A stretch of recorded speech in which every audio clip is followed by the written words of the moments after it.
Assalamualaikum warahmatullahi wabarakatuh. Saya Nur Aisyah Kabulan sebagai pelajar pendidikan Pancasila dan Kewarganegaraan. Baik, saya akan mempraktikkan pembelajaran perumusan dan pengesahan Negara Republik Indonesia tahun 1945. Assalamualaikum warahmatullahi wabarakatuh. Selamat pagi anak-anak. Alhamdulillah, hari ini kita dapat bertemu kembali dalam mempelajari PPKN. Harap diperhatikan dengan kebersihan kelas ini. Di bawah bangkunya ada sampah. Tolong dibuang dulu ya, agar pelajaran kita ini tetap nyaman. Baik anak-anakku, sebelum memasuki proses pembelajaran, baiknya kita berdoa dulu. Berdoa dipimpin oleh ketua kelasnya. Silahkan. Ya, selesai. Sekarang ibu akan mengabsen dulu ya. Siapa yang tidak hadir? Karin kenapa? Oh, izin. Ada lagi? Maudi kenapa? Sakit. Semoga teman kalian Maudi lekas sembuh dan semoga cepat mengikuti proses pembelajaran. Yang lain hadir semua kan? Ya.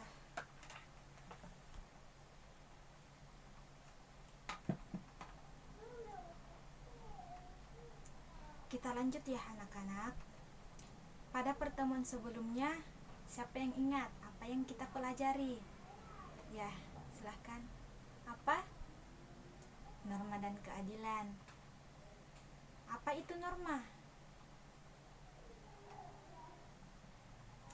Iya, norma itu adalah ketentuan yang mengatur tingkah laku manusia dalam masyarakat.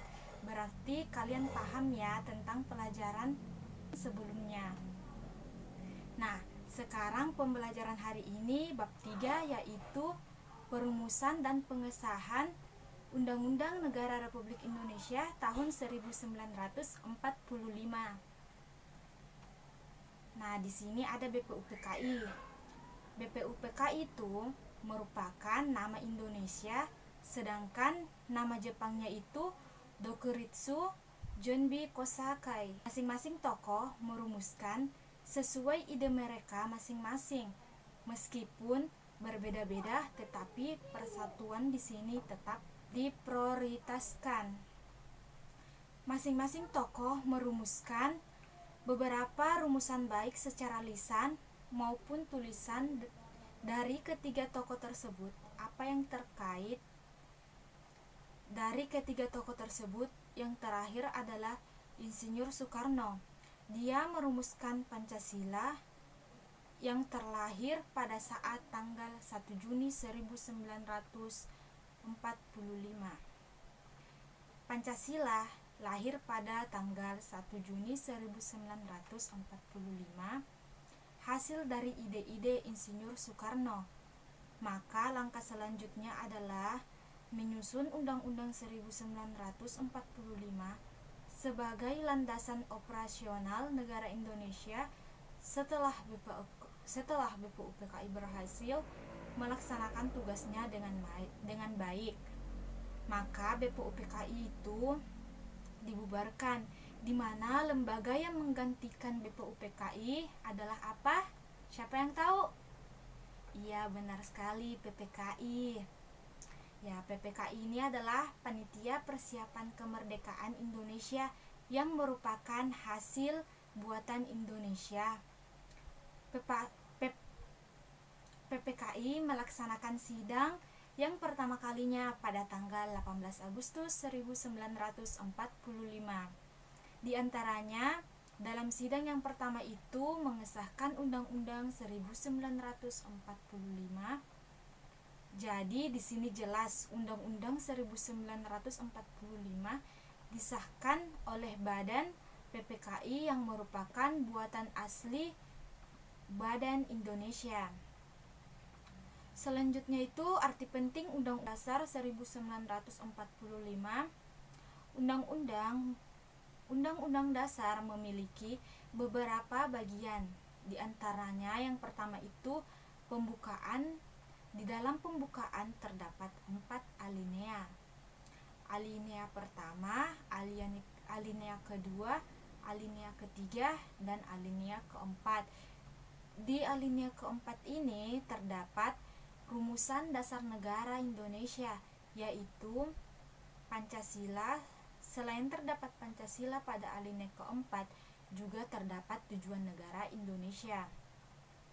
Bagian kedua setelah pembukaan yaitu batang tubuh yang terjabar dalam beberapa pasal. Dalam beberapa pasal ini meliputi antaranya bidang politik, ekonomi, sosial, budaya, pertahanan, dan keamanan. Yang pertama kita bahas dulu di bidang politik. Anak-anak, siapa yang tahu apa itu bidang politik? Silakan. Iya, bidang politik itu mempunyai tugas pokok merencanakan kebijakan, mengkoordinasikan kegiatan, dan menganalisa atas pelaksanaan kegiatan di bidang sistem dan implementasi politik.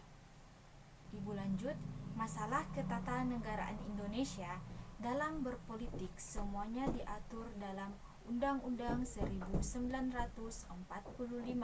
Di antaranya sistem pemerintahan Indonesia, pelaksanaan politik umum, hak presiden semuanya diatur dalam Undang-Undang Dasar 1945. Yang kedua, dalam bidang ekonomi.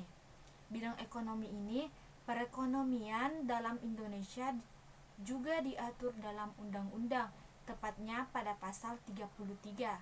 Perekonomian berdasarkan asas kekeluargaan, bumi, air, kekayaan yang terkandung di dalamnya. Indonesia itu ada yang pengangguran, maka dalam perekonomian negara harus ikut andil di dalamnya. Di antaranya ada undang-undang ketenagakerjaan. Yang ketiga itu ada bidang sosial. Bidang sosial ini di sini meliputi kesejahteraan negara. Bidang pendidikan itu termasuk bidang sosial. Pendidikan itu di negara Indonesia, pemerintah juga memperhatikan mulanya program wajib bersekolah 9 tahun. Negara mengharapkan jangan sampai warga negaranya ada yang buta huruf. Oleh karena itu pemerintah menjalankan program wajib belajar 9 tahun. Yang keempat itu ada bidang budaya.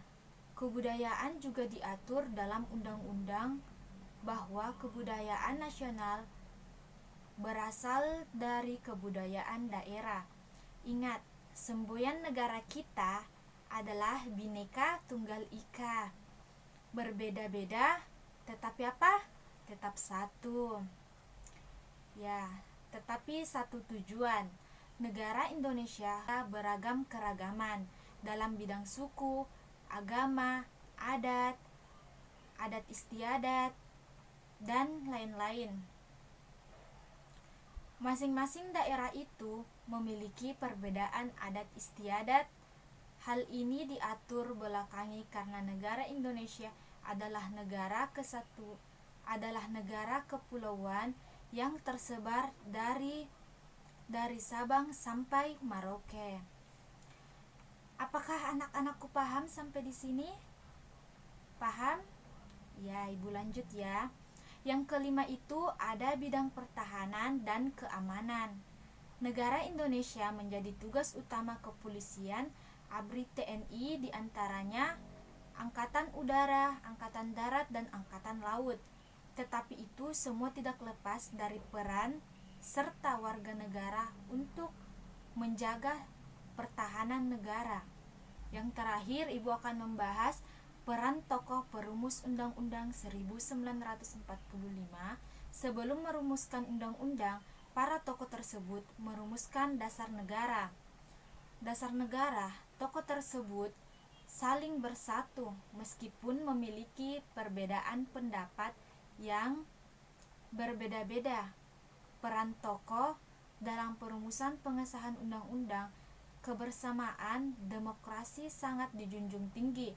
pendapat yang tidak boleh bertentangan dengan pendapat yang lain, tidak boleh saling merendahkan, sehingga akhirnya terumuskan juga dasar negara kita, yaitu apa? Pancasila, ya. Seiring dan dasar negara Indonesia, Pancasila terwujud, maka lahirlah landasan konstitusional negara Indonesia, yaitu Undang-Undang 1945. Kita sebagai warga negara yang baik menghargai apa yang telah dibuat para tokoh perumusan dasar negara dan landasan konstitusional Indonesia. Karena apa?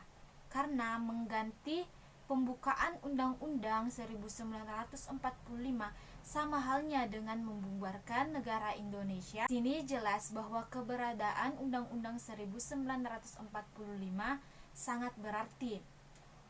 Sebagai warga negara yang baik, hal-hal yang kita bisa lakukan anak-anak di dalam kehidupan kita sehari-hari itu harus mencerminkan nilai-nilai yang terkandung dalam pembukaan Undang-Undang 1945 beserta pasal-pasalnya. Misalnya, hubungan keluarga, apa yang bisa kita lakukan? Keagamaan, kita melaksanakan sholat berjamaah karena keluarga adalah pendidikan yang paling utama. Selanjutnya, dalam lingkungan sekolah, pendidikan kewarganegaraan dan pendidikan agama itu merupakan kunci utama untuk membentuk karakter peserta didik. Nah, sekarang Ibu mau bertanya, bagaimana itu bidang pertahanan dan keamanan negara? Ya, silahkan Putri. Apa? Ya, bidang pertahanan dan keamanan itu negara Indonesia menjadi tugas utama ABRI, TNI, di antaranya ada Angkatan Udara, Angkatan Darat, dan Angkatan Laut. Tetapi itu semua tidak lepas dari peran serta warga negara untuk menjadi pertahanan negara, untuk menjaga pertahanan negara. Baiklah anak-anakku, demikianlah pembelajaran hari ini. Semoga bermanfaat. Pekan depan kita akan mempelajari bab selanjutnya. Baca-baca ya bukunya. Minggu depan Ibu akan tanya-tanya kalian. Sampai di sini perjumpaan kita hari ini. Ibu tutup. Wabillahi taufiq wal hidayah. Wassalamualaikum warahmatullahi wabarakatuh.